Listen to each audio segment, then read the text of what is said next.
Kalawatsero, ito nga habang nagtatanggal ako ng mga buntot ng sili, ipapakilala ko sa inyo kung sino-sino at kung ano-anong klaseng sili ang aking ginamit sa wak-wak level flavor ng aming chili sauce. Dapat nga pala mga kalawatsero, hinog lang ha, yung kulay pula, yung talagang hinog na sili para talagang wak-wak ang bibig mo pag nakain mo ito. At dapat tanggalin mo ay ang kulay green, yung dulo ng sili. Kaya eto na, umpisahan na natin ng pagpapakilala.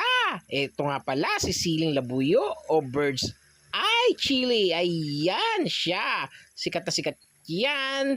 At eto pa, si kinalabaw. Ayan, versatile tong sili na to mga kalakwatsero. Masarap yan kahit saan. Wag mo lang pipisain dahil talagang maanghang siya.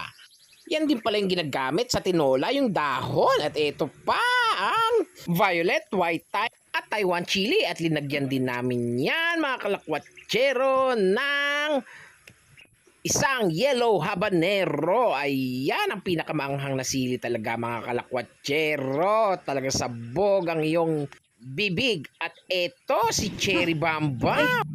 Yan, napakasarap niya, napakatamis pero napakaanghang na sili mga kalakwatsero, cherry bambam. At syempre pagkatapos niyan, i-blend mo ang mga aromatics. Ayan, pero nahugasan na yan mga kalakwatsero ha. Yan, kasamang bawang at ang mga sili mga kalakwatsero. Yan, naku po, ang sarap niyan.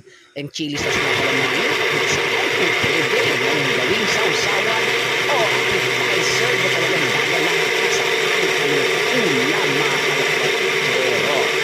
Sobrang mo lang din yan o sa food processor. Ayan, para talagang durog na durog lahat. Ayan mga kalakwatsero, napakasarap niyan.